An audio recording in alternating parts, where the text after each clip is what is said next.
What is school for?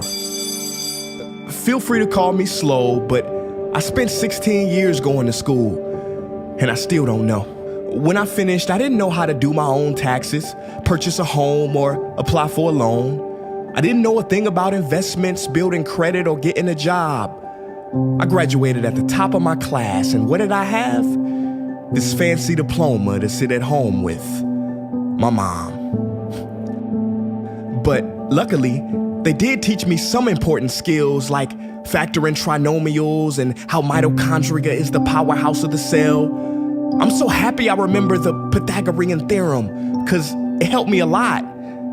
Okay, I'm lying, let me stop, because all the stuff they taught me, truthfully, I forgot. Mom, remember when you would ask me, what did you learn in school today? And I would say, nothing much.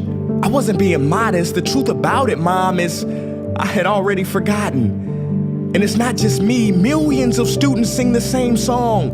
How many of you guys avoid eye contact with the teacher to try not to get caught upon? Afraid to raise your hand for fear of being wrong, which proves that school isn't an environment for learning or building up the intellect. It's just a game you play for grades and how many A's you can collect. But I guess what do you expect when the most commonly asked question in class is this gonna be on the test? Is this gonna be on the test? See, if school put learning instead of testing and memorizing as the top standard, then the letter F would not stand for failure. It would stand for find another answer. And if school was really interested in our personal and academic success, students would wake up later, have more freedom and homework, a lot less. And that's not my opinion. This conclusion has been scientifically tested and proven.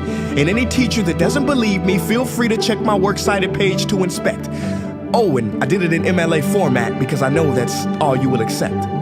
See, students would get more benefit from an extra hour of sleep than putting them through the torture of an extra essay, reading 150 pages, doing problems 1 through 60 on the worksheet, and having 3 projects due by the end of the week. Not only is it pointless pain, but it's also dim-witted, because we get so much work, but they don't teach the time management skills to deal with it. See, in school, we are controlled by bells. We have to learn in rooms with the feng shui of a prison cell. We have to ask permission to relieve bodily functions, but not before the teacher asks a million questions like, why didn't you go before class? I'm sorry, my bladder is kind of on its own schedule and it's not always timely. See, teachers always say, use your time wisely. But that never made sense to me. Because these 6 cruel hours of our lives we call school might literally be the worst use of time management ever in history. Think about it, the traditional teaching method is foolish. No, it's useless, multiplied by the square root of stupid. What they do is they cram information in your head, force feeding you, and then you throw it up on the test. That's not education, that's bulimia. And the more bulimic you are, the better you will do on their assessments. So it's no wonder why so many students graduate mentally and emotionally anorexic. See, school teaches you how to memorize dots. True education should teach you how to connect them. True education teaches you how to catch a fish. School teaches you, yeah, you caught the fish, but you didn't show your work, so it doesn't count. Throw it back. I'm just asking, what is school for? It's not education, that's just not true. If you still think that, you might be sniffing glue. See, the word education comes from the Latin root educe, meaning bring out, i.e. bring the gifts out of a person and make them viable. But school doesn't bring out much, it just stuffs more facts inside of you. Now some of that stuff is justifiable. We need reading, writing, and some arithmetic, that's fair. But are you telling me metamorphic and igneous rocks are more important than self-care? If suicide is the 3rd leading cause of death of ages 10 to 24, and Harvard studies suggest the biggest predictor for success is self-control and emotional health, then why the heck aren't we taught how to handle stress, bullies, or rejection? How about anxiety or depression? You know, skills we need for our entire lives. Bro, I don't even know how to cook. I'm honestly surprised I'm still alive. But hey, at least I can name all the battles that happened in the Civil War. Seriously, what is school for? Some say you need it to be successful, and that's something we do not doubt. But do you own a MacBook or iPhone? Did you know they both were created by a dropout?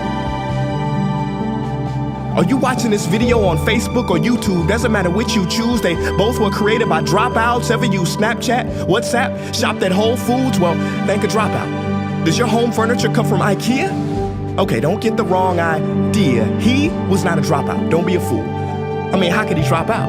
Ingvar Kamprad, founder of IKEA, never even went to school. I know what you're thinking.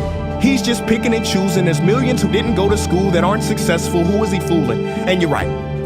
But open your history books and start perusing. You'll find the very people we idolize in school never really had formal and/or secondary schooling. I'm talking George Washington, Abe Lincoln. America's best presidents had zero school between them. Ben Franklin, Thomas Edison. Shall I proceed?